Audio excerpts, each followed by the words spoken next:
So, and we're talking about today is the sequence number, or in many cases, you can call it the priority. So, as you look at our view right now, which I am in the understanding schedule and I'm in the job centric view, this is my list of jobs and I've got them prioritized the way I want them. And it may be that it's date driven, it might be customer driven, it might be the availability of certain resources. However you've decided to schedule inside of Just Planet, and that's the beauty of it, I can actually prioritize that way.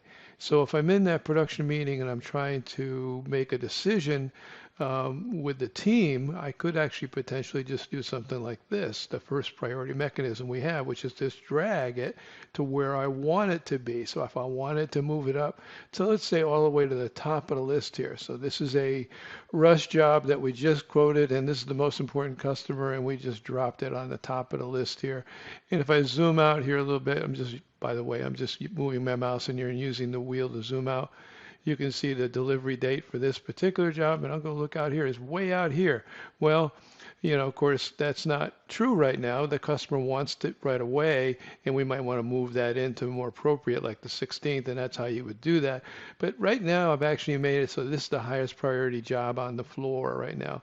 And of course, if I move that due date into the 16th, it's actually even showing you that in an orange color that don't have a lot of buffer. All right, but right now it's scheduled to be right on time. And by doing that change, by the way, when I moved it up to the top of the list, if I were to transition over to the shop floor view, you'll notice that if I'm in the cutting department, which I am right now, it shows that that's the first one on the list. So if I'm the shop floor and I'm supposed to be working on it, and let's just say we get started with that. So let's go ahead and say start as planned. In this case, this is my demonstration database.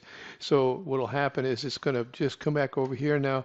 And you'll notice now if I click on this arrow right here, it shows you that that operation is turned green. Okay, so that has been started.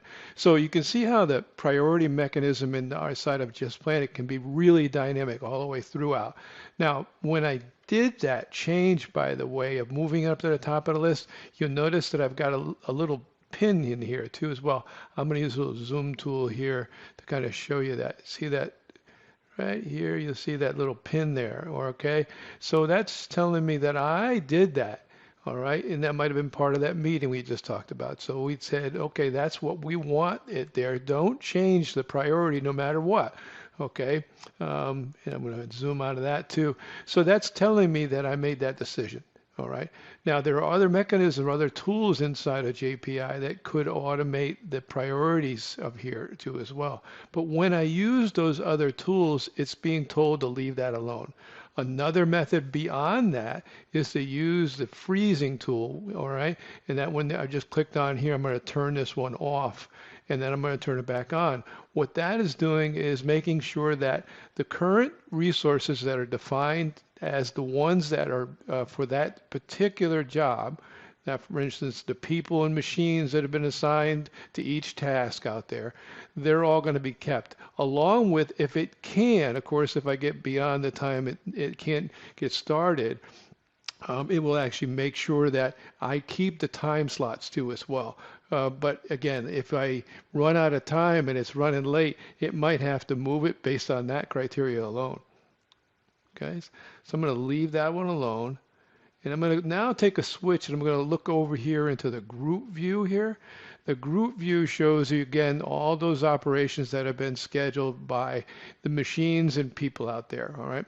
So in fact, if you notice that this job starts here and it's in a cutting area, and then it's positioned to start right here. Then the next step, which is the machining area, and you notice it has John associated with that, as well as the machine and some tooling that's required to do that. So all those elements are being currently scheduled and looked at and evaluated at all times. Now, I'm going to take a look at other jobs out here. Let's just say this particular one, we'd like to have it jump a few different tasks. I'd like it to move to here, okay? So I'm going to drag it down to this machine tool. I want on 335. And what it's going to do, again, that automatic scheduling tool is going to try to fit it where I put it, okay? But it's still not the higher priority over this job right here or this one. There's another small one in there too as well. Now, if I wanted to jump all those and actually have it come right above the 1003, just if I hover over that, you'll notice that it's got a sequence number right here. So you see the sequence number is 8. And my current sequence number in here, if I hover over it, is 16. So if I want to update that sequence number, if I want to make that a number 8, so it'll actually jump all those other ones and just say OK, it should put it right in a position in front of the 1003. But 003 might get moved to another machine that is available in the future, all right? But right now I've jumped that. So that's another way of resequencing or reprioritizing work. And of course, what it also did is it had to, because it had to, when it did move it over here, it also looked at the other operations or tasks and said, well, I got to move that up too as well. In order to make this one on time here, I need to move that to the left as well. So it did that in that same exercise. Okay, so let's take a look at some other options for reprioritizing work inside of Just Planet. So now, so far, what I've done is gone through the dragging and dropping, moving things around, also updating the sequence number when I'm in the group view or the resource area group view, and I'm adjusted appropriately when I wanted to make a change based on decisions that have been made by many of us, okay? So now I'm going to take the next step and I'm going to use some automation, and I'm going to do some of that with using some characteristics inside the tool. And I'm going to come in here under settings and I'm going to go ahead and change some things now within that. I'm going to go to this thing called job sequence calculation. And you notice that the one I've got highlighted is due date right now. Now, to give you an example, what it's going to do is almost like a process, if you will, a batch process. It's going to go ahead and prioritize by due date. All right. Then I could add some other features in here. For instance, I could then by due date, then I might want to use my customer as my next criteria. And then what I might do is use something maybe like, all right, I want to use other type project or part type, etc. Different types of criteria that I might want to use to make sure that sequentially I'm going to go through this exercise and it will update the schedule based on that. So if I just say OK to this right now, I'm going to go ahead now and I'm going to run this. And there's an update tab inside of Just Planet where I'm going to come over here where I'm going to run that thing right there. This is right here, this icon, recalculate. I'm going to go ahead and do that. So in that couple of seconds, what it just did is it manipulated many of the jobs, all right? But you may want to notice one key feature. Anything that had that pin on it did not get moved at all. But you also notice that the colors, if you will, looking down this line here, were all changing. You notice a lot of the jobs that had no colors in front of them got moved down, all right? And there's a reason for that, because their due dates were out further, all right, out far enough where we wanted to make adjustments based on the due date. And then I went and looked at the customer criteria, and then I looked at other information, maybe like parts, and I want certain parts to follow certain parts. So think about how powerful that is. And again, I just did that, but I can also manipulate just like I was before. I can say, you know, I want this one to be moved up to here. Again, after that, and I can run that same calculation too as well. But again, I've pinned that one now, so it's going to stay right where it is. And jumping off of that a little bit here, you'll see that I've got, again, those colors that we were talking about too. So I thought I'd remind everybody about how those numbers are calculated. So I've got a little page in my PowerPoint here to kind of show you that, how that works. So if I look at how that is calculated, I'm looking at my max requested remaining cycle, okay, that's MRC, okay, CT that is. And what happens is I've got ultimately I've got 35 hours in total there.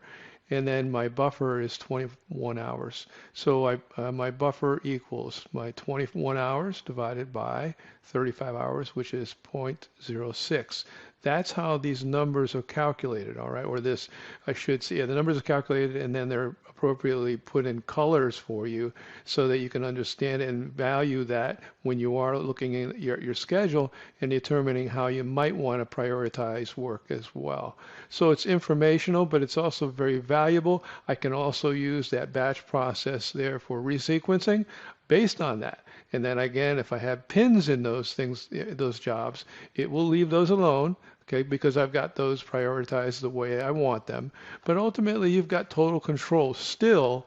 This isn't optimizing. This is actually you are in control.